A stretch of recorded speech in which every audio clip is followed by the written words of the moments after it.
Salam İldeşler, hoş geldiniz. Arslan İldeş, Melik İldeş. Bugün sizi yine bir araya topladım.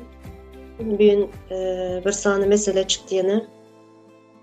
1 iyun Bütün Dünya Çağı Koruma Günü. Çağı Koruma Günü diyez.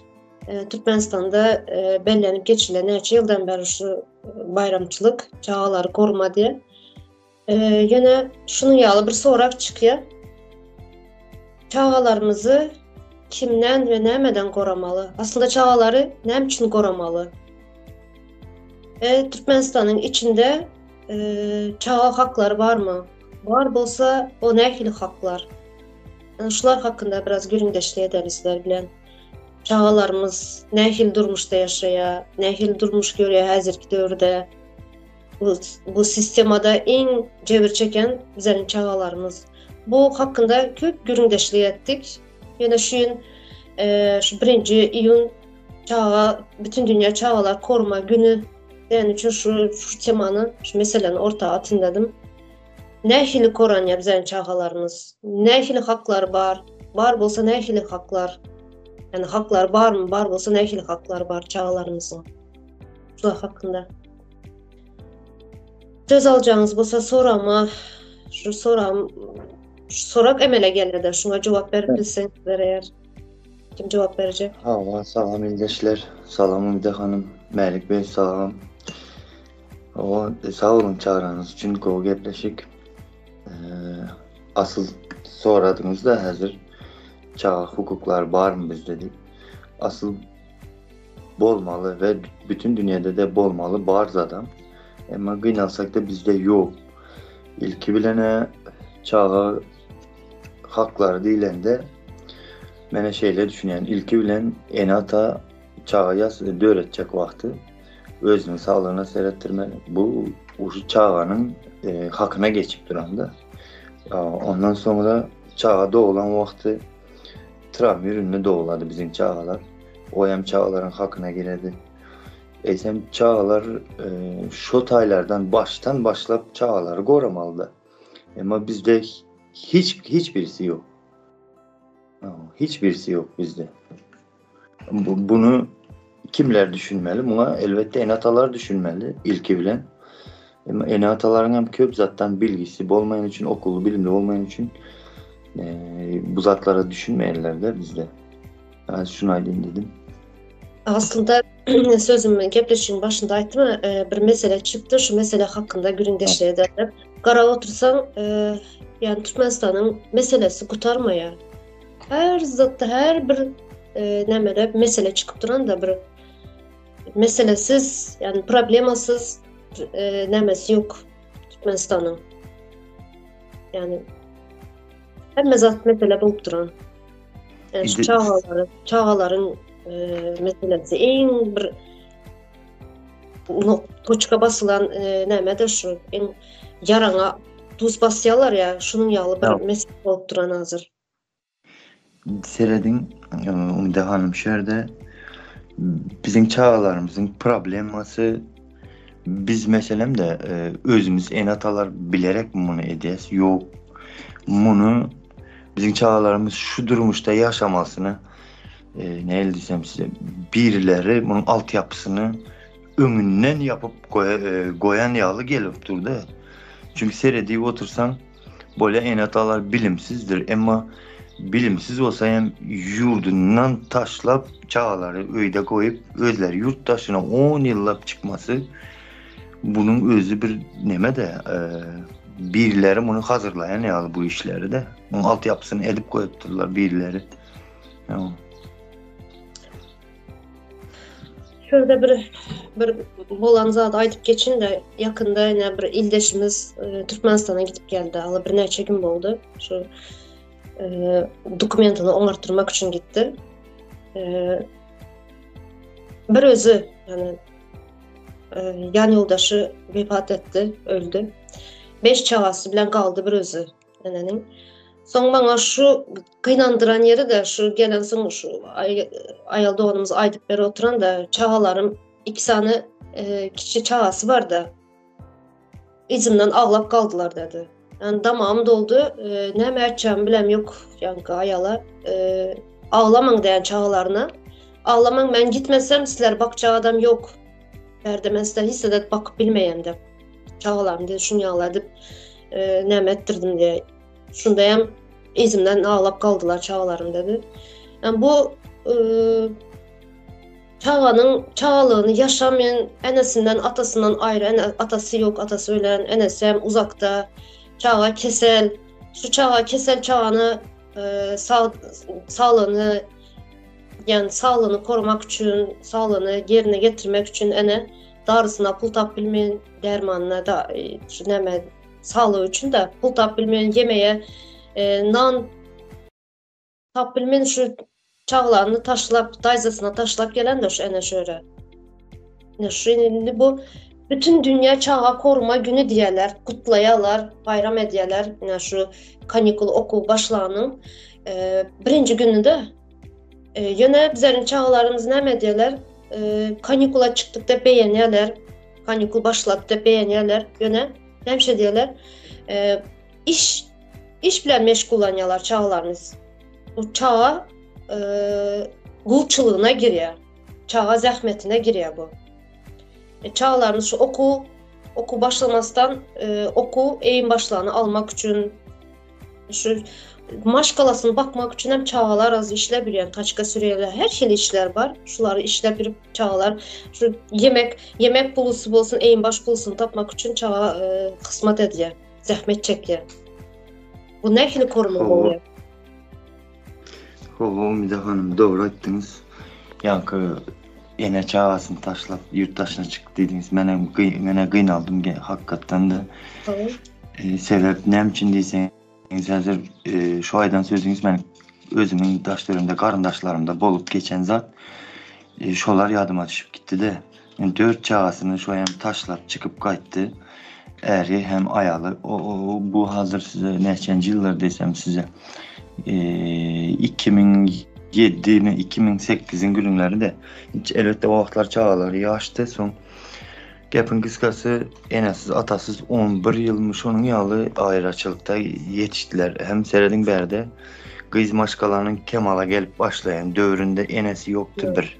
Ene in bir esası yeri şutaydı. Bunu elbette ayal maşkallar ve gürün etse govalar da yönedi. Aydıp geçmek istedim. Yani şutayda esasen Kemal'a gelip başlayan dövründe kızların yanında enesi yok. O oğlanları hem şonun yalı. Son bu çağların elbette kıyın dinlemede aydasımam gelmeye. Yankı kız bozulup gitti yapın kıskası. Tamam. Oğlan hem olsa her gün, her çağı, her gün, her karındaşınki de yaşadı. Seyredin. Her çağısı, her gün, her karındaşınki de yaşap ulaldılar. Bildiğiniz yalancı, kız bozulup gitti. Bu mesela o çağda günah yok, onun hakkı var bu dinlemede. Adam yalı yetişmesine, yaşamayına. Yok o zatlar bolmadı. Bu nemeden Enes atasının sansızlığından değil. Bu bizi yanka içmeyalı Orus imperiyası bizi insanlıktan almasınlar. Nece garip yaşasalar, nece dağınık yaşasalar. Şonca bu yetişen teze nesilen bulara hizmet eden bir kul ve öz gazına, baylığına çıkıp bilmeyecek derecedeki bir cahil çağının yetişmesi için bunun altyapısını edip gelediler de. Yani şuna kıynalayan.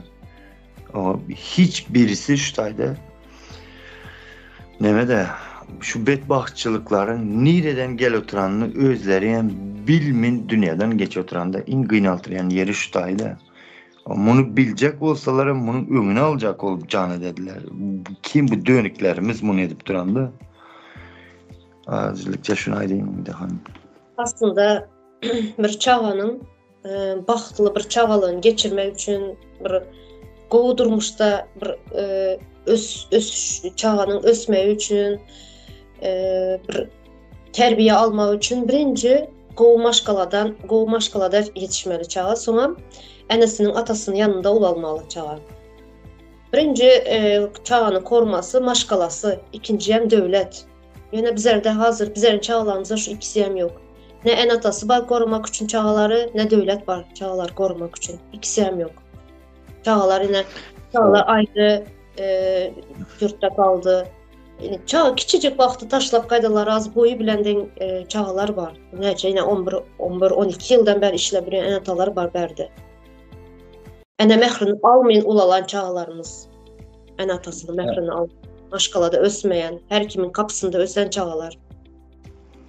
Ama indi bu yankı her kapıda ösen çağlar bir tane değil, bu 5 ilimizde yan var ve her obasında, her bir rayonda var da bu yağdaylar. Bu müçberi sanını alsan önemi bir iki saniye olsa tamam desen de bu özlerinin bir bilgisizliğinden ya bir ılımsızlığından, iş başarmacılığından boladı diysen, her obada bir rayonda bir iki hocalık oynayal diysen, yok bu hem rayonda hem hocalıkta hem ilimizde var ha bu da. Möçberi ulu. Bunun yalın ulu möçberde etmek sapara bir söz aydık geçti ömrak. Yani imperiyanın akıllı bilen edilen işlerdir. Bu hakikaten Orus İmperyası'nın editen işi. İndüstriyde siz yeni burada da geçtiğinizde çağaları koramalı, enatalar dediğiniz son devlet koramalı dediğiniz. İndüstriyde karan şunun bir şunu tegelerin içine giren bir çark diyeyim de şuna ilk ülene çağaları yetiştirmeli. Bunlar uladan olan son bular yani devlette işlemeli, devlet işinde istendiği işte işleseyim bunlar şu öz devletine yankı sistemanı korumak için ve halka hizmet eder yalı hekimiyettekilerim diyelim personelleri yetiştirmek için bunlar hemmesi birbirinin içinden geçip duran çarkta bu aylanıp duran teylek. Ama kıynalsak da bu teyleyi bozuptırlar bizim aramızdan.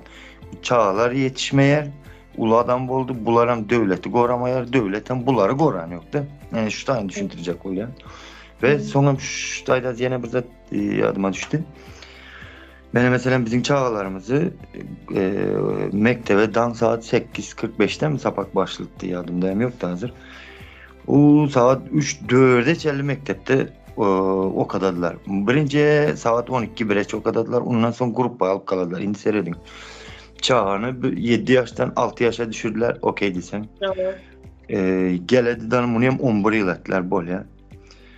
Bilim beratani yağla edip görkez yerlerde. Yani biz köp yılla bilim beratani yağla neme dediler. Aslında tersine. İndi şu ayda grup alıp kaladılar da her bir çağını. Böyle onayan böyle diysen uzun süre bilim vermelidir bunu ansat yoluyla düşündürüp oynatıp güldürüp çok yoluyla çağa bilim vermeli. Yok bizde yani grup bayı alıp kalıvam şu bir zaten temanı güzün vereddi demen çağlardan sonra yani çok yalı zat dedi. Çoğu bir zatlar öyle işlettiredi yani sapakta geçen zaten son saat 4'e yeni alıp kalıp şu zaten işledi dedi. Son seride oturun çağlara da. Bu tayda iğrenç diyordu o kovabola. Seyredin. Bu yine imperiyanın akıllığına edilen işler de. Yine de çağlara iğrenç diyor dedi o kova bilime, bilgiye. Son bu çağlar neymiş dedi. Kanikula çıksa yankı açınca alıp beğen ediler. Neme. Bu çağlar için bizim mektepler dozak aslında da. Son bu çağlar nereden hakkını talep etsin, kimden öğrensin hakkının, hukukunun ya bir insanlığa yetişmesinin yetişeriyalı düşüncede özleri yetişeriyalıdır. Çağalara bilim beriye dediniz. Şurada ben ona koşulmayan. Qoşadırlar içinde bilim başlama. Bilim verilmiyor de sadece yat tutturuyorlar çağalara okulda. Bir zaten yatlatıyorlar. O yatlatmak bilen bilim almak olmuyor. Sonra şurada hazır şu bilimsiz sağdın del maşkaladan sevgi görmeyen çağlar bir devleti neme getiriyor, bir devleti katastrofa getiriyor.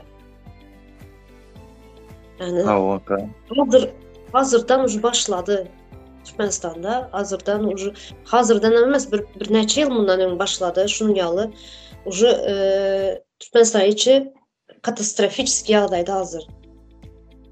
Çünkü Elbette. çağların hiçbir mehri yok. En atasına mehri yok. Bir vatan sevgisi yok. Bilim yok. Çağlar kesel, çağ ölümleri var. Bu olan bir ayrı bir tema. Kesel ben çağlar, vitaminsiz çağlar, immuniteti düşük çağlar. Hiçbir sağdın ulalmayan yani ne fiziki sağdınlığı var, ne moral sağdınlığı var çağların. Yani hem mesela travmirığını çağlar Türkmenistan'ın içinde. Çünkü en atasının sevgisi yok, maşkala sevgisi, maşkala birliği yok çağların. Yani şu Türkmen Ya, yurtta katastrofa getiriyor. Getirdi yani. o getirdi yaşattırıp mesela şu katastrofanın içinde de. Yani doğru demeliydiniz de hanım. Yani devlet dediniz de o elbette Koşadır'ın içindeki devlet bizde yok. O kuruluş bizdekiler yankı hem devleti, hakimiyeti, vatanı üçüsünü bir gözde görüyorlardı aslında her karşı ayrı ayrı bir kuruluş. Şu tayda yankı devlet diyen yerinize bir zat koşasım geldi. Mesela mene yaşı ulu adamlar vardır. Yanlış düşünce koyadılar. Özleri hem kimler bular? Yani obanın aksakkalı vardır, yene bir zadı vardır, mollası vardır diyeyim de. Şu adamlar çağlara iş ettirdin mi? Falan iş etsin. Şu tayda seyredin. Şu kuruluşlar kimin göz astında duran, kim upravletede durandı? Yani aksakkalı mollanın elbette kuramaçılıklı terör toparı. Orada mı? Şimdi şu kuramaçılıklı terör toparı şu çağlara, şu yankı yaş ulusu deyip adını bellep koyan adamlarını, aksakalları yanlış düşünce koyaturan vakti yankı devlet kuramasındaki adamlar gelip ne için sen yanlış düşünce koyaturup sen ya çağlara bilim vermelisin, işletmeli, dev ayda oturup sen şu tayda deyip şolara demetmeyirler. Yani pretenze imet etmediler de gepin kıskası. Tersine şolara şu an yol açadılar. Bu ne demek oladı? Yine de bizi bile göre imperyanın aslından çıkarmacak olup edilen işler. Bu adamlara mı yankı imperyaya hizmet edip oturan adamlar öz halkımıza, öz neslimize düşmançılık, dönüklük edip oturan adamlar. Son yani vitamin zat dediğinizde bir Afrikalı bir nemeni görentim. Afrika'da çağların yetişineyle şah kesektimiz ya bizler mesela. Şu şah kesek yer mi? Unu azıcık una karıştırıp zaten şu andan nan yasak bir oturup bu çağlarsın nereden vitamin alsın? Bizim özümüzün kem şu andan överili değil. Hazır. Neyse çağlar vitaminsiz yetişiyor oturan ne mesela? Almalı organizmine gerek vitaminini almadan yetişiyorlar. Bunlar çok beyin ösemi, bunlarda akıl ösemi yok. Şuna aydı hazırlıkçı. Irak bir sanı YouTube'dan bir yerden TikTok'tan YouTube'dan bir sanı video çıktığından şunu alıp ben paylaştım üstüne yazdım da Türkmenistan'da çağlar ne yiyip içede şu bütün dünyanın çağları bir günlük nemesi oluyor da ne derler bir günlük yiyecek naharı irbilenden geçleyecekler. Şunda yankı şu çağların yiyeniz hem zat var. Yani eti var, balığı var, meyveleri var. Yani her şeyi vitaminli gerek şu çağının ösme için, organizmin ösme için her şeyi vitaminler var. Yine bizlerde ne var? Çağlarımızı yemeye. İrbilen naturyalar okula gitmeden önce ondan tapıp bilseler kaynaştı. Bir margarin, nanın üstüne margarin sürüyorlar. Şekerli çay bilen içip gidiyorlar. Bu çağının zaten yine gluten Türkiye'de var ne glutenli de unlu da zararlı diyorlar gluten unu. Şu güzel çağlarımız sadece şu çörek, bundan tapıp liseler, şeker, yağ. Şu organizme en zararlı zatlar şular. Yani şunu çağlarımız şunun bilen gün görüyorlar. Geçleyem gelen son nahar, hemen yağlı naharlar. Tapılseler onun yem köpüsü. O deme yağlı nahar dediniz de söyledim şu tayda yağlı naharın ne derece zararı varlığını ve bizerlikler ayda palon yağlarak yerinden salsana deyip söyledim. Şu zatların yanlışlığını bilen adamlar eğer hakikaten ham bizde devlet kuraması, halka hizmet eden devlet kuraması var olsa şu zatları havar ne der ya bir televizyonda bir gepleşik eder şu zatların yanlışlığını çağlarınıza yedirmen, goran şular bar nimesini imunitetini düşüredi, gücünü kaçırdı, çağlara zarar deyip kan şu mu çağların hak hukuk goralışı bu devlet şunyalı olmalı mı? Yok. Elbette bunlar devlet değil. Bunlar yani acışımız yalı kuramaçılıklı terör toparı olan için bizlerin çağlarımıza bunyalı zatlar rova gören yoklar. Bunlar vitamin alıp yetişsin, zehirli olup yetişsin, yeneneme deyip de yok kıynalsak da. Son yenen bir zat koşasım elde hazır. Merdan Bey bilen Hayat Hanım ildeşlerimiz gepleşik ediptirler. İzleyen bolsanızlar ildeşler. Şotayda meydana neme dedi de bizim çağlarımız taçka sürüp zaten dedi pazarlarda dedi bar gidip blogerların gördüğü size mayıp geçtiniz. İndüstriyel hemen bir zat koşasım geldi de bizim çağlarımız ne hem vitamini yetişmedi ne hak hukuku oraladı ne de bir düzük eğneşik giyerler de. İndüstriyelde bir neme alıp geçesim geldi bolan vakanı. Neme de bir çağa gepin kıskası bir komşusunun kardeşlerinin en başını giyip mektebe katnabzad edip yören son yankı çağayım dostum benim aslında nemesi de son bir zaten boldu alıştık bir zat boldu çağalıkta o bol geçen zat da son sen neme gürlen yok cevabını versen olar desem Şotayda hiç şona yanaşmadı seyredin Şotayda. Şu bolan vakaya hiç yanaşmayan bir gürün de bu. İnan dedi enimdeki zat dedi palanca karındaşın ki dedi enem alıp gelen gidip gigizdi özümüzde yok. Yeten yok şunu giyip dur deyip oğlum deyip aydıp gigizip koy vardı enem dedi. Şunu hamala birisi bilecek yağlı şu meniki derliğini bilecek yağlı deyip yankı çağının sustupesili sustupes olup ne edip yetişi oturanda şu çağa. Şimdi şu tayda seyredip otursanız şu sustupeslik aslında nerelerden bu problemalar kaynaklanıp duranda özüne ayrı eşik giydirilmeleri çağının bu giydirilmesi neyle çağını sustupes edip ağzındaki sözünü aydıp bilmenin alcıranlığı yani ne elde desem yemez. Sustupeslik çağı olup yetiş çağına kadar seyredin. Özgüvensiz. Özgüvensiz. Hava özüne inanmı yok çağı olup yetişen üçün hem bu zatları dile getirip bilmediler. Son bunlar nereden hakkını talep etsinler. Yani çünkü ademizdeki ildeşlerimiz köpümüz şunyalı halatlarda yetiştik de. Şunun için hem bunlar son hava sustupes, ruhu çökük, hakkını talep edip bilmeyen, bunlar son nereden bilsinler ki yaş vaxtdaki almalı vitaminini almayın, ulanan çağadığını, ya bile ya da endem sesini çıkarabilmeyin, yaşap duran çağlar da bunlar. Adamlar hazır emin de ulu adamlar olup yetişti. Ne şurada Türkiye'deki çağlar görelim de, çağlar yani yerindeki çağlar. Şu özünün yiyecek zatını bilirler. Neme yemeli, neme yemelidir. Haysi vitaminden şular hemesini bilirler. Yani bize bilirler mi zat yok. Yani ayıp geçtiğiniz her çağının özünü giymeli zatı olmalı tabii. Yani özüne giyim başı olmalı da. Sadece giyim başı değil, her çağının özünün odası olmalı aslında. Yani bizimkiler hemesi bir odada yaşıyorlar.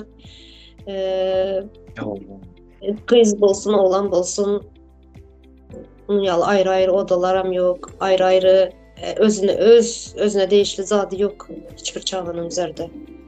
Ya karan yankı eşik dedik. Bunun neyme alakası var deyip düşünüp bilirler de ildeşlerimiz, seyredin ildeşler. Birinci dene vitamin insanın beynine, organizmine, her bir organın doğru düzgün yetişmesine, işlemesine gerekli vitamindir. Üstümüzdeki eşiğin ne ulu tesiri vardığını düşündürecek olduğumda yankı sözüm bile. Şu tayda ruhu çöküp yankı en başı özününki değerliğini bilip yetişen çağa şahsiyet bolma potansiyeli düşük oladı. O. Yani özünün hakkını ya bir yurdunu ya hazırki yalı ayrı yurtlarda başkalasından ayrı yaşap yürüyüşleri yani şu şahsiyet duygusunun yokluğu sebeple yani şu en baş bir hissiyatyalıdır özü hissiyatyalıdır ama çağının yetişmesine şu zatlar zarar verende yani çağının hakkı gor almalı olsa şu taylardan gor almalı, gor alıp başlamalı ve şu zatlara göz yetirip şunu düşünen yani devlet akıllı diyen bir düşünce var ya. Şu devlet akıllı düşünceli adamlar şu zatları görüyor mu yok mu? Ha, bunlar görüp bilmese o devletin hiçbir minut durmaya hakkı yoktur. Bu Görmek şu için zatlar bilmese e, onlarda devlet akıllı var mı? Bunlar devlet aklını özünün üstüne çekip daşap yürüttüler. Biz devlet demesi deyip hakimiyette eyle oturdular. Yok bunlar 10 yıl vazifede olmalı adamlar değil. onu görmek için birinci bilmek gerek. Bilmeli şu zatın varlığını, şu zatların şu yani aytdığınız meliç zatlardan aslında doğru belirtip geçtiniz. Küçücük zatlardan başlanıyor. Hem zat, köp zatların başı. Yani şu en baş adama köp özgüven veriyor. Güven veriyor adama. Yine aytışınız yalı bizenin öňem şun yalıdı, hazyram şun yalı. Dayzasının, kızının en başı yine bizler şun yalı ulaldık. Onun en başı, onun en başı. Çünkü almağa yağdayları yok en atamızın. Bir aylığa işleyen için. Yine üç çağa mesela üç çağını haysi birini giyindirip versin, yedirsin mi, içirsin mi, giydirsin mi? Buna imkanı yok, vakti olmadı en atamızın. Şunun için ama onun en başları bilen yani demek ulaldık. Opşi. Şimdi karan neme öz durmuşumdan hem bir zat ayıp resim geldi dana.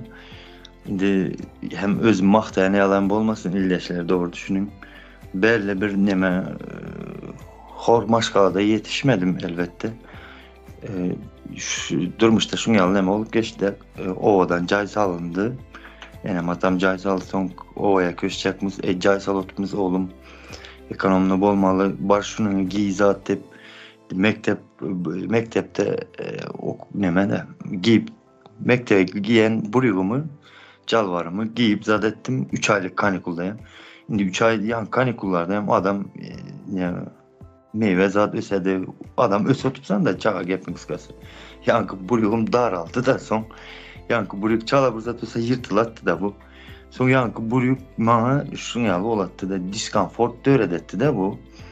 Bir yerde barıp oturasın mesela arkayına oturup bilmek. Kelleme her bir minutta dakılı oturadı da şu yankı burig yırtılmasın deyip. Yani ben şu aralıkta seyredin bilim almalıdırın ya yine yetişmeli de yapın kıskası ösmeli, beyin östürmeli, özün yetişmeli. Ben o zatları düşünebilem yok. Ben yankı burig yırtılmasın deyip şu an aladasın edip yürütmem. Yırtılar yine tikemez yine şu burig yırtma. O yine matamın sağ olsun.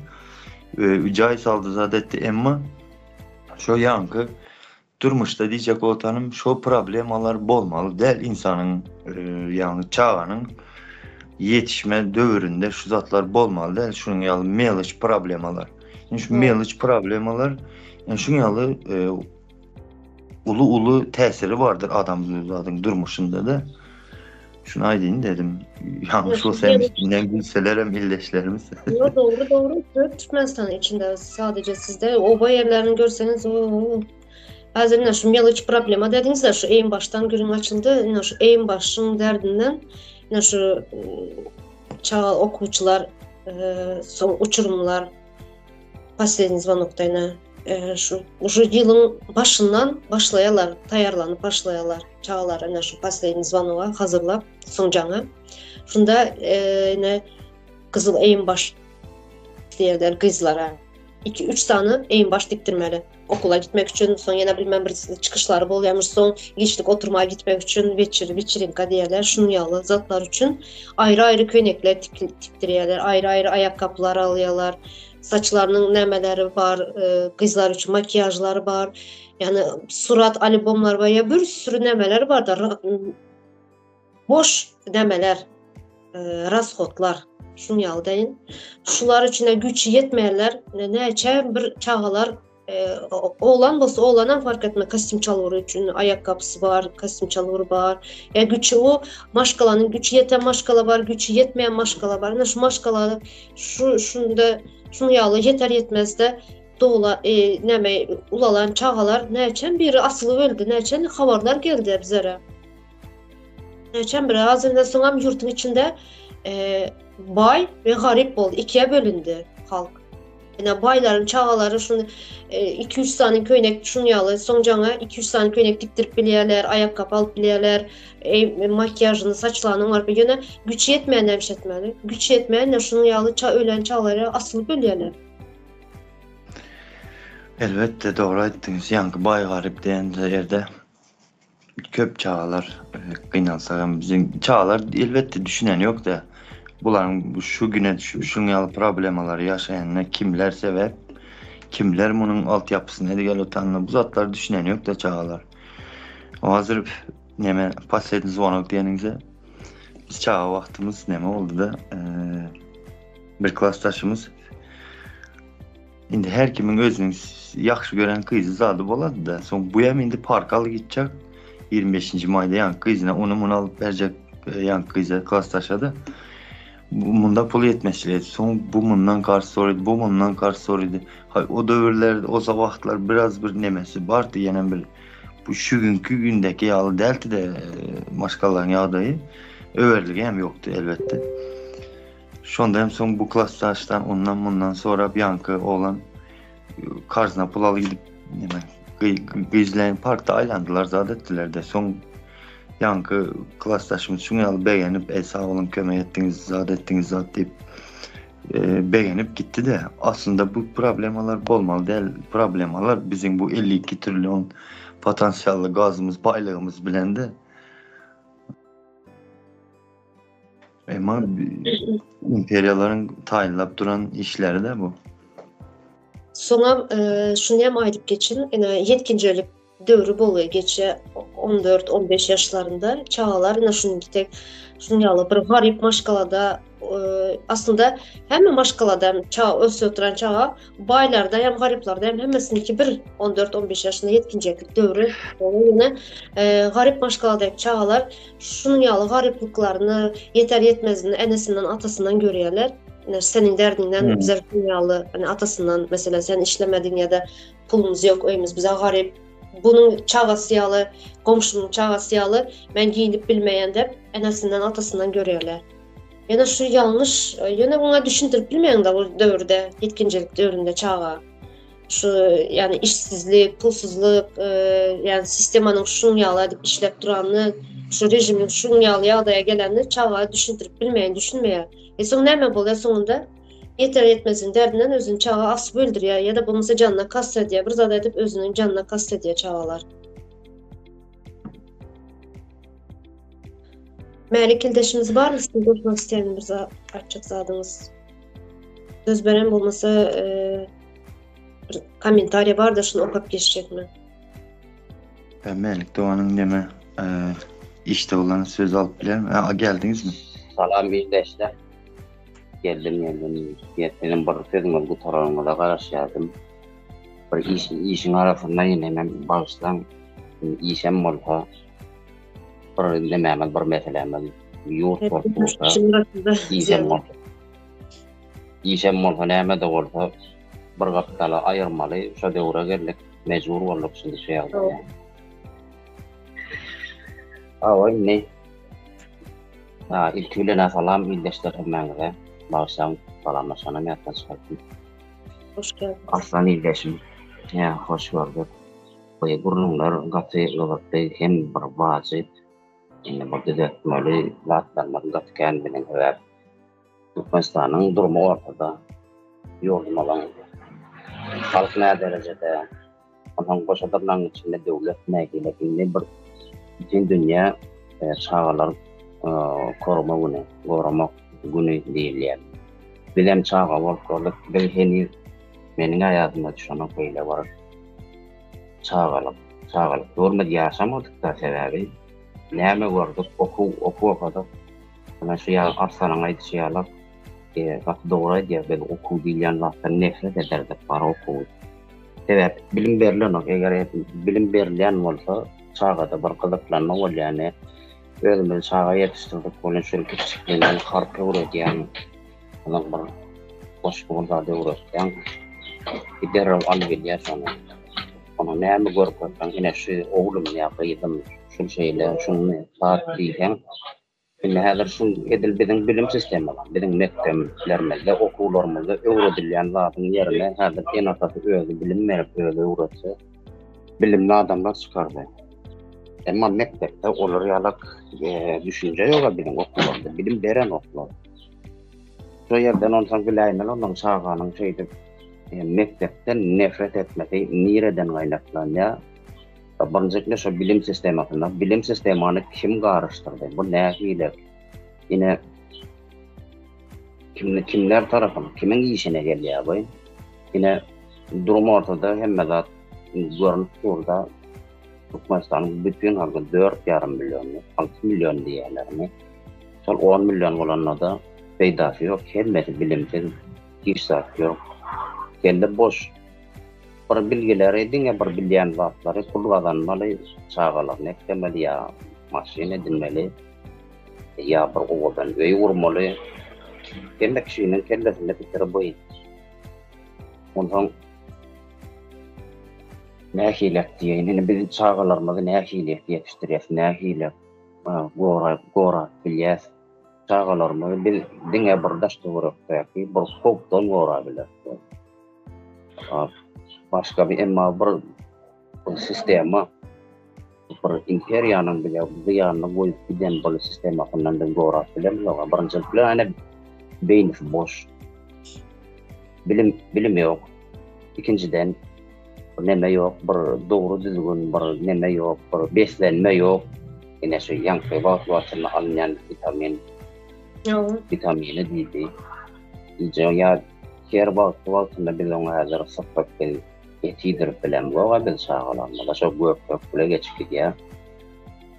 Olan ayda var ya her kim şu aylık alanlar var 5 kilo 10 kilo yeterli olaylar ondan olaydan olaya yetecek olup her maskara da şeyler. Her maske %70%'ında şeyledir. Türkmen halkının. Türkiye'de işlebilirler. Pulurada vakti çağlar, Angra'da bir şu maşkalaların çağları birazcık olsun yiyip içmese kalanlar Türkiye'de işlemeyen, yurt dışına çıkıp işlemeyelerin çağları doğru düzgün yani beslenip bilenleri yok Türkmenistan'da. Ama bu şeyle yine şu Türkiye çıktılar hep yurt dışına gitti şeydi kalan cetti kimin gecesi kimin kafası çıktı gitti işledi ay İvere şolar ne şolan çağlar şolan maşkalarda özlerine şanslı hafif etkenler.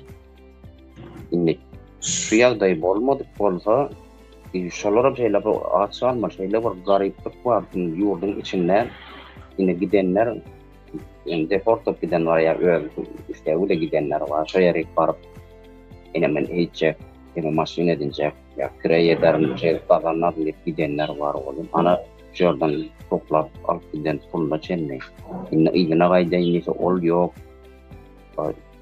yöne koy bir ardı ulen geçip gidiver ya yine ondan çağalarımız nereden beslenler aslında bu devlet bu nemeler bu problemler bu noktaları keretmek isteyen noktalar yani bu devlet demek bir neme bir halkın enefe atası demek önce hükman bir çağalan bir ağına bir çörek tutup iyidirip manlar etmek diyen zat yok bunun. Adamlara bir içergi versin, bir halka var, neme versin, bir bilim versin, iş güç versin. Kalanlarda halk öyle alıp çıkıyorlar ya bir engel olmasınlar, birinin bir edecek olmasın işine. Senin ol komentaryanızı ben memektim, ben o zaten yazan komentar. O verecek de bir zat yadım arasında şunu aydıp vereyim de. Çağlar, yani aytыңыздар, kanikulda çağlar işleyedi. Gepleşin başında hem aytıp geçtik. Şu kanikul başlanan vakti çağlar özün okulu için, maşkalası için çıkıp bir zatlar edip taçka sürüyorlar, onun işine edip, atız ağdarıp, neme edip, pul tapyalar, kızlar. Yine staloylarda işleyeler, toyxanalar, barçlarda işleyeler. Özüm çağa vaxtım yadıma düşdü hazır şu ne geçen Sapar Ağa'nın bir gepleşiği vardı. Gazacak hakkında bir aytıp geçti. Yani Türkmenistan'ın en gaz çıkan yeri de köp. Yani merkezi gazın çıkan merkezi. Yani şurada şu 4. 5. klas arası şu anda okudum, yaşadık şu anda. Gazacak'ta. Şunda önemli iş yok, işsiz kaldı. Şu vaxtla sakraşenya boldu, näme boldu, işsiz kaldı. Şunda kanikulda nämeye gittik. Bazen de stalovoy vardı. Şu stalovoya ben işe girdim 5. klasta. Näme üçün? Özüme en başım, önkü yılki en başlarım var. Oğul doğanım, erkek doğanım 2. klasa var ya, en başı yok. En başı bolmayınca hem ulalı oturan en başları kiçik oldu. Şunun en baş almak için ben stalovoyda işlep, şu 1. aylığımı alan günüm sevinip gidip şu erkek doğanıma en baş aldım okula gitmek için. Şu yadıma düştü hazır. Yine şunun yalı durmuşta da bizler yine bay gazıcak, bay aslında gazın en govu näme yeri de çıkan yeri yine işsizlik. Çağlar şunun yalı durmuşta işlep şunun yalı şu pulu aylığımı alan vaktim sevinenim hiç yadımdan çıkmaya, bana travma yalı boldu gidip bazardan en baş aldım şu doğanıma. Hiç yadımdan çıkmaya şu zat. Hava doğru o devirleri biz özümüzden yaşadık yine kanikula çıkılıyor, bilgendim mektepten bir direk yok, o tayda neme yok. Kanikula çıkalım, kanikulda ne hile ki bir gevelence'ye gidersin ya onunla doğan arnaşına gidersin, o vadayla gidersin. Bizde yok hemen özüme yatımlık ne yaşımda 4. 5. klasta oldu yatımlık paltağı denemeyedim düşünüyorum. Evet, indiki ama bir çölün içinde var, öyden, nerelerden var, uzakta bir yerde yatımlık paltağı gidip paltayı indiki okuva çenli egin başım neme olmasın bir iyilden, kim olmasın diye bir enatamıza da bir azar vermek istemedim ben. Ondan şeyde bir git bulumu ben özüm kazanacak yani var. Yine bir enatağım şu vaktlar nemesi ay berekelle oğlum bana işleye, kuyetliye, kazanç getiriye ne? Olurum beğenyenler. Ama bunların beğenisinden ne? Bunlar neydi? Şimdi bunlara mı ne? Şol bir bilim altın, bir okusun var diyen şolları da düşünceye gelen pul kazanmalı deyse şolların beğenyen de doğru bir pul kazanmağın bir demeden bir oluyor. Şunun yalı düşünce var ya, okap alım olacak mı sende? Bir yanlış düşünce var. Okanın bile neme olacaksa, alım olacaksa ve çağlar, minne kuyalar şu çağlıktan. Sonlara neme? Okap neme olacak mı? İşleyenim daha govu de. Hava bir gülkünç var, neme de var. Bir çağalık kol değil ya da olun. Köp okulan ya, alamuran ya kâgül değil adam ortalık. Yine şu köp okanını alamuran kutur deyip şeyle nemeler ama aydın veriyemeler. Katı gülkünç. Yine ondan bir şu bilim dilene bir dal edebilirler ya. Yine şu Rusya'da da okul diyenler vardır, yok okuyacaklar diye. Türkmenistan'ın içindeki yok okuyacaklar olarak belli hemmemedim. Ondan Rusya'ya gitse bir bilim alyat diyenler var olur. Yok. Onların boş sadece bir öğrenen rahatlarıyla şotayda dili öğrenip gelirler. Ama bilim yoktur, şolan hiçbir yerde bir bilim yoktur. Yine hazır Türkiye'de görüyorsak şu yerde de olan öldür halkı ine razıyla bilece bilim derecesi diye pes diyorlar şulardan. Ama hazır sol bir orsiyete ki verilen bilim gatı ulu tapazı var. Türkiye'nin bilim. Ama bunlar hem idealar bilece bilim pes diyorlar.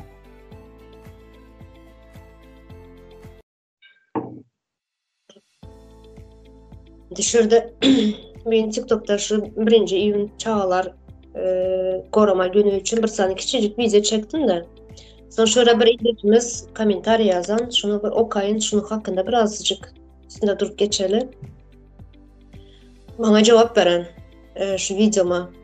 En azından çocukların hayatta canları sağ geziyorlar. güvenli bir ülkede yaşıyorlar. Organ mafyası, çocuk kaçıranı, çocuk tecavüzü yok. Gazze'ye bak, Doğu Türkistan'a bak, bir de bizim memlekete bak. Hep bana cevap veren. Yani tecavüz yok diyorlar. Yani 13-14 yaşında kızlarımız organ işgallerinden dünyalı tecavüze maruz kalıp görenler. Inne boyup komentare yazanın ya özü bir bilgisel ya da birler tarafından şeyle komentare yazıp buna öğretilen olmalı. Ben şeyle fikir ediyorum. Yine hazır Türkmenistan bizim yurdumuzda böyle nemeler yok sen nereden biliyorsun? Sen televizyon açacaksın, televizyonda dine arkada şokrat bolup sen olatlar gibilenir. Ben şu durmuşumda ben kendi zatları indi bir gözüm bilen gördüm diysem yalançı. Görenlermeden bollay bir şok görenlermeden bollu da Türkmenistan'da bolyan vakaların bol tecavüzcü, tacizci bilenlerin onlar beyleki yurtlara göreninde olan yanında deneştirer yalanda. Yani bu zatlar saklandı ya bir deneyini en babakçı suutnaması bizde medya yok. Televizyonda hemmeler yurdumuz asıldı, asmanımız arasında. Çevreler görkezler. Okuçuları alıp gidip çağaları alıp gidip çevrelere çıkarıp yine şu bizlerin yine asuda asmanımız bardak görkezler. Yine şu çevrelerin özleyem şu çağa nemesine giriyor. Zorluklarına, kıyın çağa haklarına giriyor. Ne için sen gidip ısıda, soğukta çağaları çereye alıp gidiyorsun? Yine çare diyenilde yine bir nemede hayfi şu Marvel hayatında o hayfi şu yol eten neme açılışta şu yerek neme yol orada sana morlum öldü şu yaptım 25 sana 25 sana okuçular öldü. Maşin kakı öldü. O da neme değil mi onunla? Tacile giren okmuyor. Ol dinge ol hazır ol bilin bilyenim ben o yerde hazır çarede ingolmanlarına hiç yine Aşkabat'ta stadyumda ben nemedeki ve Eskerdeki parada da gidiyorduk dedi oğlum. Parada katlaşıyorduk. Şu yerde onun tanısı kıyıları var bugün 12. yanvar mı diye. Öyle bir yanvarda 12. yanvarda bir neme bayramlar vardı ama kış kar yağdı. Hatıra günü var. Yok bir bayram çık ya yanvar ya fevral mı ben yanlış var ya bir gün Hatıra günü vardı ön vardı hazır yok o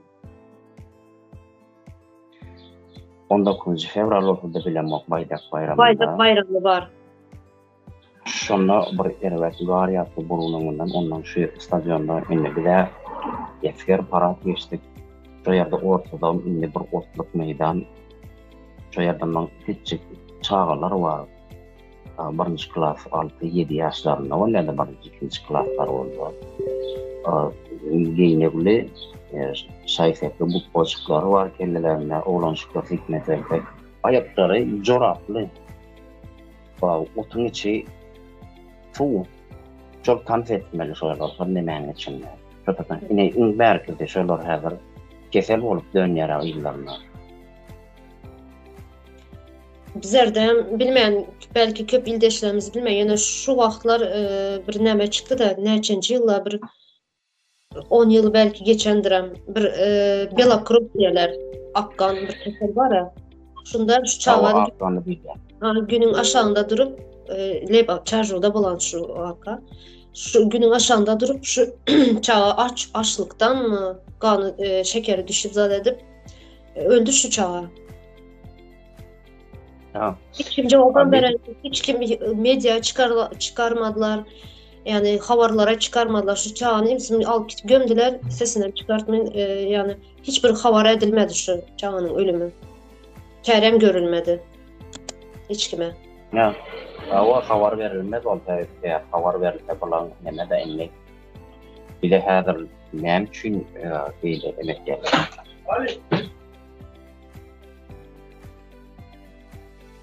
Neme Men bu zatlar goşayın da şutayda fırsattan peydalanıp senin yanı Umide Hanım birinciden yaman oldum yankı 5. klasta çağa o vaktim birinci aylığıma doğanıma en baş alıp verdiniz yaman boldum. Böyle işledim. Çayxana vardı. Çayxanada işlep hamir yazıyordum. İyi bilen saat 7'de gelip sövünüp üzme iş taptım diye sövünüp gelip hiç kim gelmeden ön su sepip sirip süpürüp son işe başladım. Of yaman boldum inanın. Oh Umide Hanım. Geçtiği olsun diye bizim çağlarımıza munyalı güller nasip olsa tez Türkmenistan'da görkezimiz nasip olsa. Şimdi yankı komentarya cevap veresim geldi. Çağlar bizde asıl asman tecavüz yok dediniz mi? Ne dedi? Zorlama yok bizim çağlara dedi.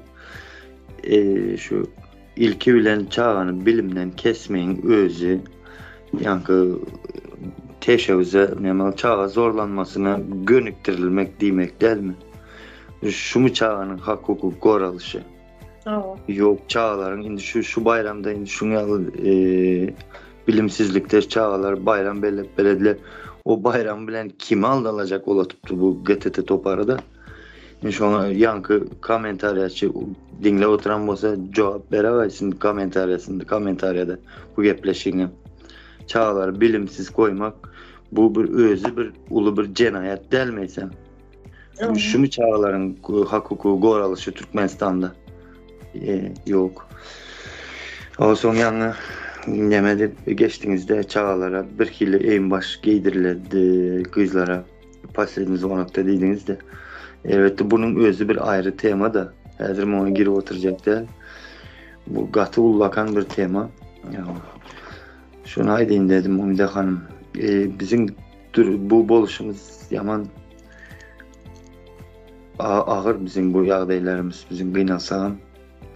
Ama ildeşlerimiz hazırki en ata olup yürenler korkusundan mı, namartlığından mı ya bir avraylıkları mı gayratsızlığından mı dımıp otururlar.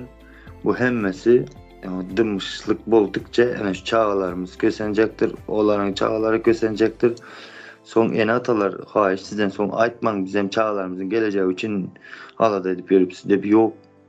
Elbette siz alada ediyeniz düşünen toka sizin ediyen aladığınız arzulayan çağlarınız, arzulayan hıyallarınız, arzunuz o hiç kaçanan bolmayar kaçanda bizim bedbahtçılığımızı Gazan'da su kaynadan alıp kaynadı o aşağını yakıp otururlar neme Rus imperiyası tarafından. Şunu o şeyin dedim Umide Hanım. Şurada şuna cevap verin şurada en son kaydanlar. Gazze'ye bak diye, Doğu Türkistan'a bak diye. Doğru Gazze'de, Doğu Türkistan'da uruş bolup duran hazır. Genosit bolup duran. Yöne şundayam şu yurtun çağalarının en atası yanında çağlarını az bolsun kucağına alıp koracak boluyorlar. Yöne bizlerin çağlarımız neşli korap biles. Neçe yıllap çağlar izimizde ağlap oturan. Yani başta gepleşin başında aytdım çağa. Kesel çağa. Xronik kesel bolup kalan çağa. Çünkü katı bir ağır güller geçiren şu çağa anasının izinden ağlap kalan. Gitmedi. Ene çağasını taşlap kaytma mecbur boldu çağasını taşlap kaytma. Şurada şuna cevap Gazze'de Doğu Türkistan'da uruş bolup duramazsam yani enesi atası yanında çağalar şulara güvenirler. Enesinin atasının elinden tutup bilirler. Yani bizlerde uruş bolmasayam çağalar ayrı en atasından. O seyredin yankı komentarya yazana da belki o özünün çağasının yanındadır da elbette. Yanında çağası var. Yanında elinde kucağında çağası. Şunun için yazıyor.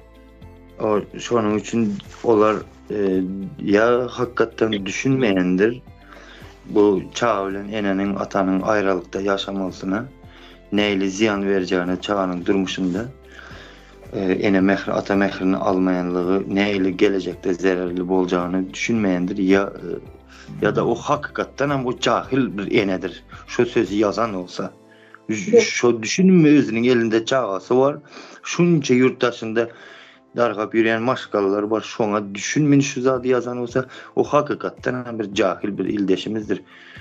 Gynalsadan. Şonu görkez oturup otayda da. Ondan sonra yurttaşına çıkanlar çağasını iydiriye değillerdi. Yaxşı yaman bir vitamin zat alıp beredi. Emma olar in bir durmuşda gerekli zat esası bir zadı alanıyor. Olar ene mehri atanın söýgüsü bu zatlar gatı bir ulu neme ya insanlıktan çıkarayan bir insanlığın bir almalı duyguları bu duygular. Şo mu çağlarımızın hakkı bizim? Şuna koşayım dedim. Komentarya yazan ildeşimiz şunun yağlı komentaryalar yaman köp geliyor da şunun yağlı komentar. Şunun yağlı komentarya yazanlar empati duygusu yok. Özünün çağası yanında yöne başkasının çağasını düşünmeye. Sen bunun yağlı komentarya yazıp başkayına ayrılı, enesinden, atasından çağalar ayrı kalanlar bunlar ne ehli olmalı? Sen ene mehrini berip bilen çağa, senin çağın da ene mehrini alıp bile, yine başkalarınki alıp bilmeye. En yan kardeşinize en gerekli vitamin ene mehri maşkalanın birliği, maşkalada ul alması çağının. Ene mehri, ata mehri, ene söygüsü, ene kucağı, enenin elinden tutması çağının şunda çağa özgüvenli bolýar. Çağlıktan başlar. Travmirvanı çağalarımız bizlerin. Çağlıktan şu zatlar travma berýär çağalara. Ulalan soňa bular hiçbir hissada mehrib bolmaya. Ne hayvanı mehrisi söýgüsü bolýar, ne tebiğata söýgüsü bolýar, ne vatana söýgüsü bolýar, hissada söýgüsü bolmaýar. Ene mehrini almayan, bir maşgalada ul almayan çağanın hissada söýgüsü bolmaýar. Yani az bize ildeşlerimiz. Öňe bir aramızda gepleşgeden de aydıp geçtik mi? Ben de yanlışmasam. Az bize ildeşlerimiz Türkiye'de yörler ya başka yurtlarda işlep yürüttüler. Şolar vaktinde berip bilmedik yani söýgüsini berip bilmedik çağalarının elinde kalacak da gelecekti. Sonra bizimkilere mayda da Türkler Enes Atasını seyretmedi. Başka birisine taşıdılar. Özene tanaş oňalım mı seyrettiler deyip. Hani haysınızın çağınız size gelecekte seyredecek oturan. Şu taylarını bir düşünüp görsünler ildeşlerimiz. Elbette bu acıdır bu temalar gaharınız gelendir ildeşler. Ya da siz de şunu yalı sorak dörebilirler de. Siz kim bu zatları alıp temaları gürrün eder yalı sizin biliminiz var mı ya da bir bu detski vraç mı siz doktor mu ya bir psikolog mu detski diyecek bol biler de sonra dörebilir ildeşlerimizde. Ama gynalsa bizim her birimizden çağa olduk ve çağımızdan var. Bu zatlar bizim hakkımızdır el almaya, gürrün etmeye. Sonra demokrat edilen zatların bir nemesi bu.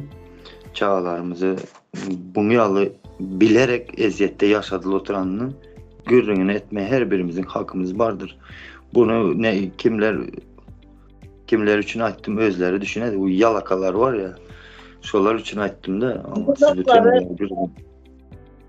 bu zatları bilmek için, bu zatları aytmak için bir ulu okul kurtarmaya gerek yok. Bu bizler aslında durmuş okulunu kurtardık. Bu zatlar aydılan zatlar şu 4 yıldan beri 5. yıla gitti aydılıp duran zatlar hemmesi durmuşumuzda bulup duran zatlar, yaşayan zatlarımız. Bunu bilmek için, aytmak için o illa bu okul kurtarmaya gerek yok. Ya. Seyredin hemen şu gıyın şertlerde ben hazmelik ildeşimizi çağırdılar iş yerisinde adamlar çağır otan da işteşlere. Seyredin şun ağır şertlerde bize şu zatların aladasını edip bu minnete girmesini yine de ama şu zatları başımızdan yaşap geçir otanımız için bu zatları gürrün etmeye her bir ildeşimizin hakkı vardır. İldeşler içiniz hemmenizin kendi düşünüyes gepten doğuludur. Arkayın çekinmin gelip gülün edip bileniz açık kanalımız. Özüme mine şu bir zat bir fikir gelen vakti, bir zat bir mesele çıkan vakti yüzüm kızartırıp duruyan nemedip izin almalı da sormalı. Ben bir gepleşeyim, dualayın, bir saat yarım saat bana izin verin de.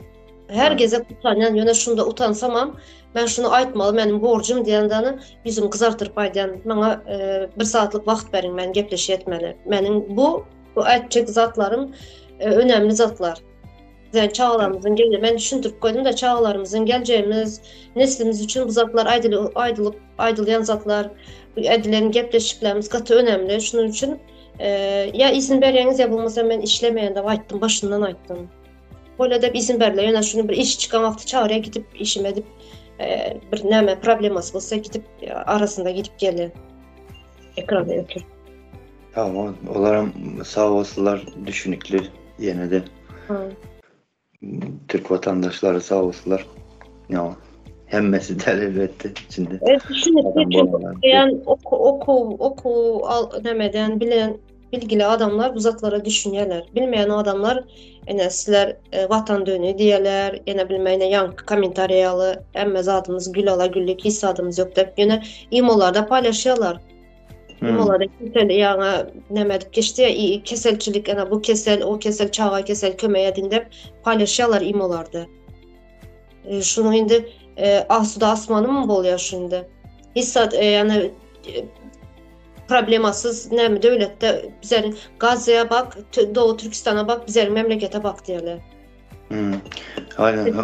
Gidip duran, çağa ölümleri gidip duran, näçeli çağa ölüp oturan sessiz ýöne. Yani aýdyşyňyza media yok, sosyal medya yok, internet yok. Hiç kim bilmeýär bu zatlaryň bolup duranyny.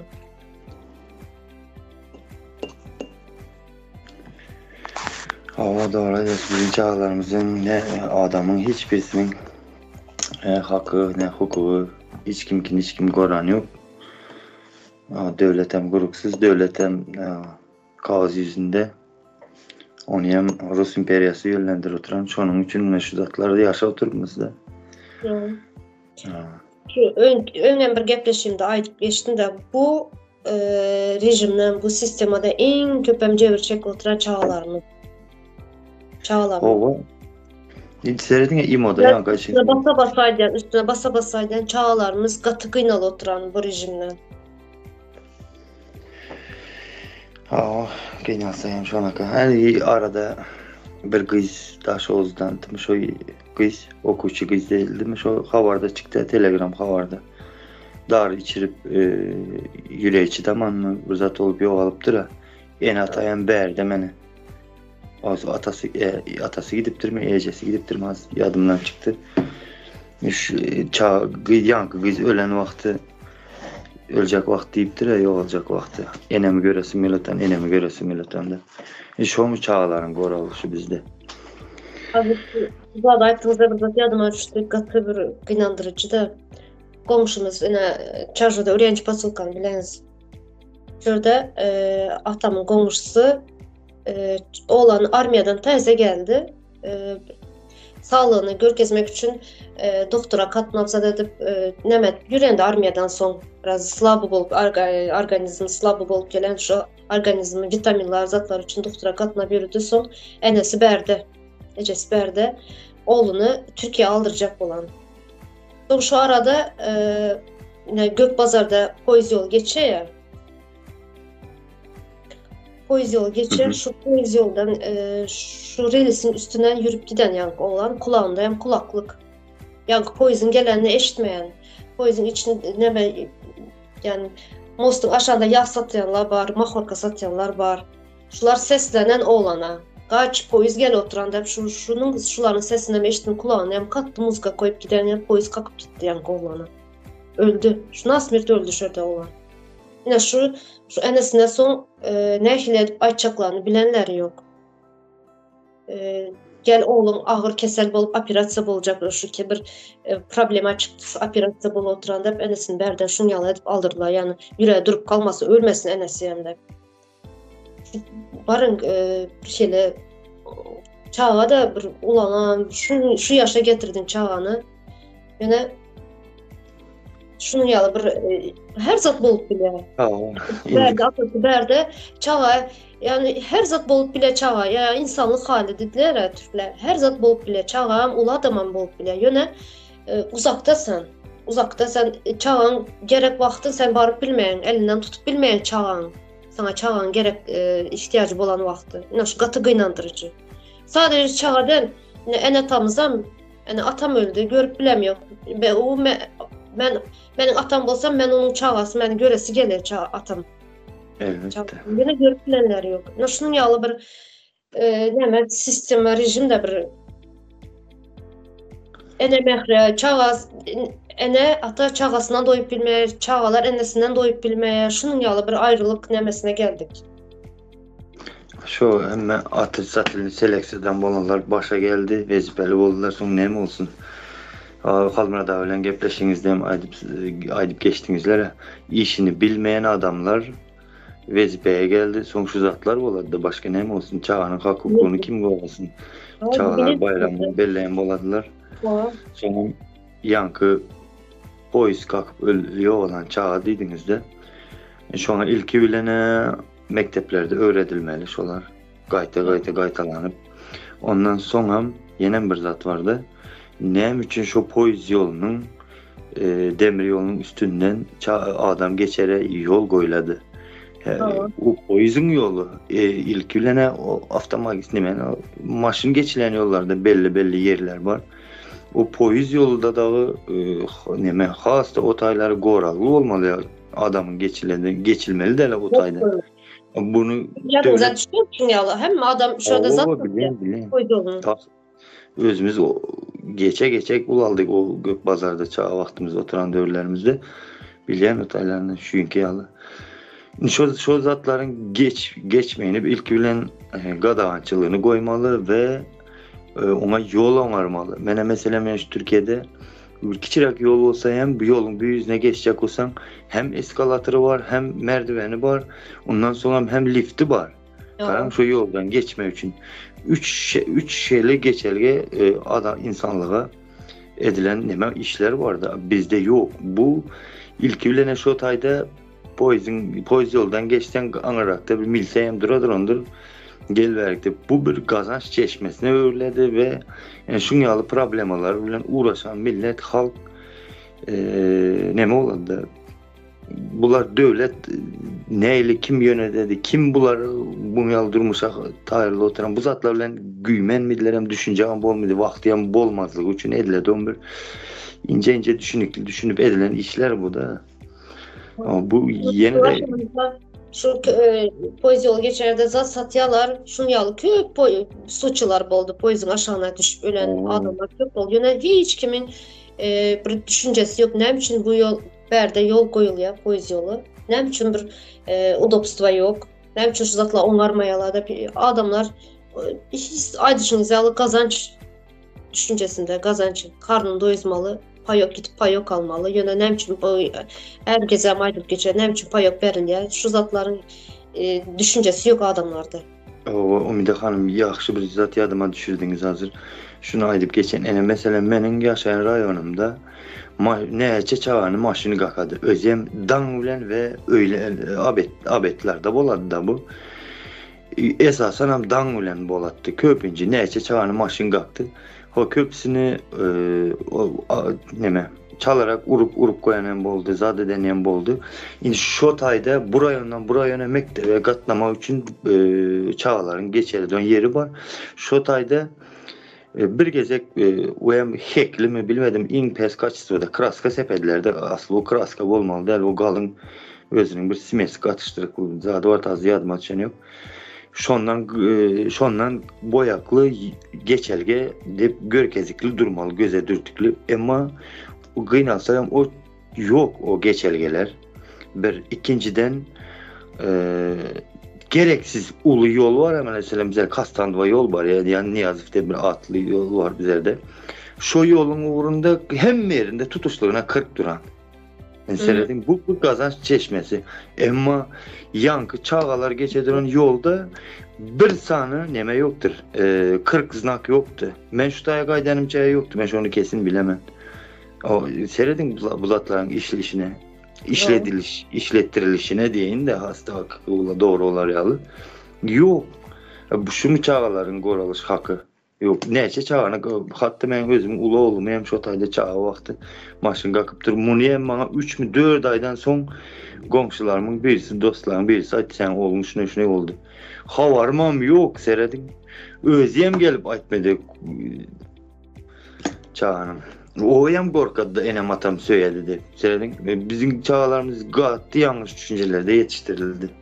Bu zatları Korkutup buldurdular çağları. Şundan korkmalı, şunu yalı, sen bunu yalı. Yine milise beremem, yine milise geledi. Yine bulalar. Kim o milse burnun sümüğünü akızıp yürüyen hüyünkiler? Erkek sıraşıp yürüyenler. Yarım saat edildi, 1 saati geçti. Yani Yaklaşık başında aytdı mı meseleler. Yani neresinden tutsam bu sistema çürük, bu sisteme kutaran.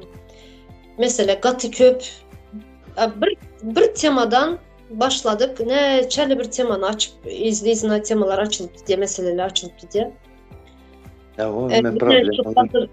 Şu başta bayram çağların koruma günü dedik. Çağların koruma gününü bayram etmeli dedik. Aslında doğrudan çağları korumalı. Korumalı çağları. Çağa haklarını döretmeli. Onu korumanın, onun bayramını bellemek bir samsıklıkta değil bana dedi. Bayram değil bu. 1. iyun bayram değil. Çağların koruma günü. O ildeşlerimiz hem içi gepten dolu gidendir. Aydası gelip, arkadan gelip gürleşip bileniz ildeşler. Belki koşmak isteyeniniz var bulsa bir zatlar olmasa hem hemen yapalı. Sağ olun. Sözlerinde yan bağışların işim çıktı da gitmeli oldum. Ne düşünüyorsun? Valla yine bu yan kişi komentarya bir koşan belli. Bu Gazze'de ne eylep, ne çağlar ne eylep, bu Uygurlar ne eylep, neme yağdaya düştüler dedi. Yine bunlar bir vaktına doğruna bir uyanıp bolmadığından başına gelenlerdiler. Şimdi bir hemen beydim asmanımız arasa deyip şey deyip bakıp bizim başıma da gelmeyeceğine belli mi? Bilgisizlikten yine bir çağalarımda bir bilimler ölmede bular deyip bu orar melek. O bizim başıma da gelmeyeceği ne belli mi? Onun bu sistema değil ne bu kadar yılanın buyruğun derler başına elmeli değil zaten. Bu yılanın başı kim? Rus İmperiyası. Rus İmperiyası'nda bize var neçinci yıldan yine münfeki feykenler gökte uruş var. Onun neçe bir atalarımız bir mücadele verdiler. Gağın döküttüler vatan için. Münfeki feykenler zamana kutardı. Yenildik. Şimdi şundan sonra yine bu sisteme devam edip geliyor. Onun biz garajsız ya biz bir taraf deyip beydip yine garajsız bir taraf olsa ne için adamların anında düşüncesinde şu var. Yeniden diğerler de ne bizim ulu adamlarımız diyeni bu atmış. Sovyet doğru olanlar da oldu diğerler de asıl o bir nereden kaynaklanıyor o zatların tarafına derler. Garajsız olup ya adamların yarısı garajsızlığına güvenli atıyorlar. Yalaka olup yaşatıyor. Ama bu Türkmen'e bu gelecek hatta bir yalakalık bilen var içimizde her yurtta da vardır. Men ne bu Türkmenlerin hemmeti bunlar yalak deyip demekim olmasın her kimin bir 5 mandan olmaz yalak adamlar da var her ülkede de her millette de vardır. Ama bizlere köpemiz böyle derler bir yalakalık bu Türkmen'e bir gelecek zaten hiç mi de gelişmedi. Ama bunun hem zaten anarı başı geliyor mesela Rus İmperiyası'ndan geliyor.